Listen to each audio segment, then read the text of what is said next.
Hey, what's up, guys? Just finished watching the Ultimate Fighter finale, main event. Rafael Dos Anjos against Kamaru Usman. Um, I've said before that I am a fan of Rafael Dos Anjos. He's one of the greatest lightweights of all time. He had been on quite the run at welterweight. I wanted him to beat Colby Covington for that interim strap.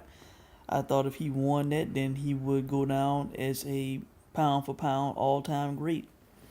Considering that he was the greatest lightweight of all time, and he would have had a version of a welterweight title, UFC welterweight title, on his resume.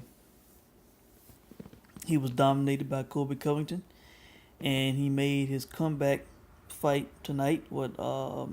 Almost 6 months later, I believe, against Kamaru Usman. And the main reason I'm doing this video is because I am calling for Rafael Dos Anjos to retire. As a fan, as somebody who praises the guy, who likes the guy, uh, who thinks he's one of the best of all time at lightweight.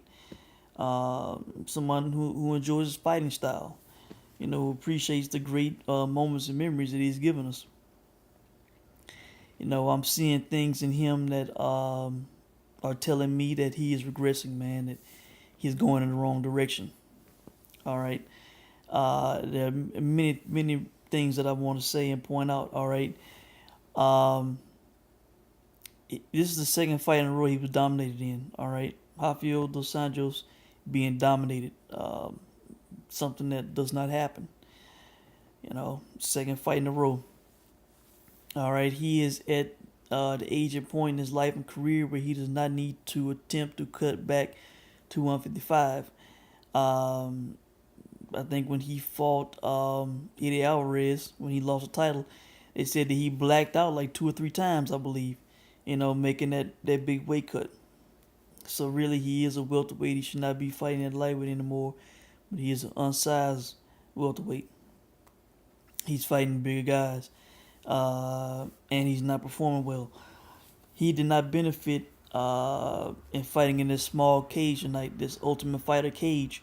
Basically the guy would take 2 steps back and Usman would have him pinned against the cage.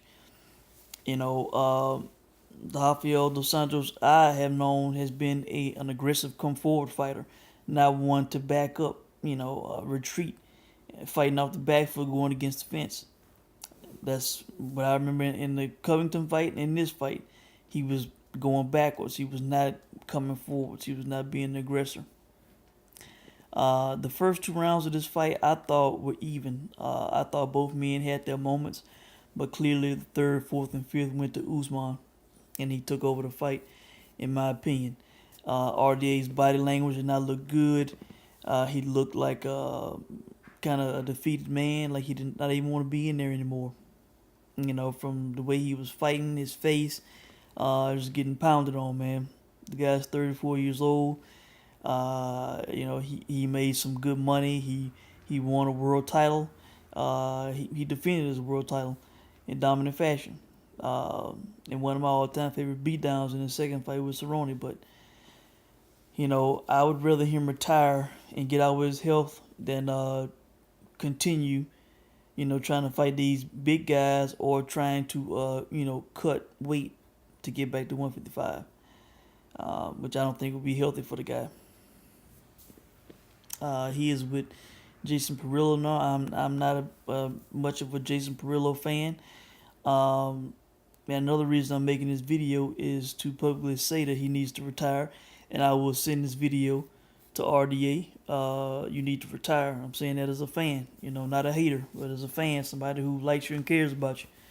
Wants you to enjoy life after the sport. RDA has been around for a long time with jiu-jitsu and MMA. He's in his mid-30s now. I think it's time for him to, enjoy the rest of his life. Maybe do something else if he has to continue working. Maybe he can, coach or something like that. But, I thought he was at his peak when he was with Rafael Cordero at King's MMA. I'm assuming he left shortly after that when he got injured when he had the fight with Conor set up. I think he left shortly after that.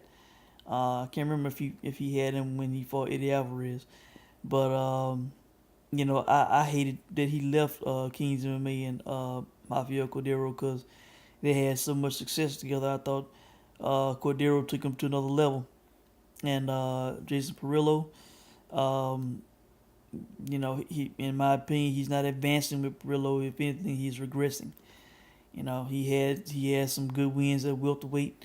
He started off on quite the roll. I believe it was just probably a year ago when he dominated um, Robbie Lawler. A fight that I wanted to see, a fantasy matchup. But ever since then, man, he's just been going in the wrong direction. And I'm calling for RDA to retire, man. So I think that's it, guys. I don't think I missed anything, but if I did, I will leave a comment in the comment section. Congrats to Usman. Like I said, I thought the first two rounds were even. Third, fourth, and fifth, Usman clearly won. And I didn't like the body language from RDA. I didn't like the fact that he was, not being the aggressor like he normally is. He was constantly backing up like he did with Covington being pushed back, fighting big guys. If he can't compete with the best at welterweight, why should he continue, man? No sense in going back to 55. Ferguson's at the top. He lost to Ferguson, even though he was dominating Ferguson until Ferguson poked him in the eyes. The record book won't say that, but that's what happened in that fight. And Khabib is the champ. He lost to Khabib, so and he's regressing, man. There's no sense in cutting that weight, going back down there, fighting those guys. Putting your health at risk. It's another top welterweight he lost against, so I want to see him retire. So I think that's it, guys. Let me know what you think, and I will check in with you guys soon, man. Thanks for watching.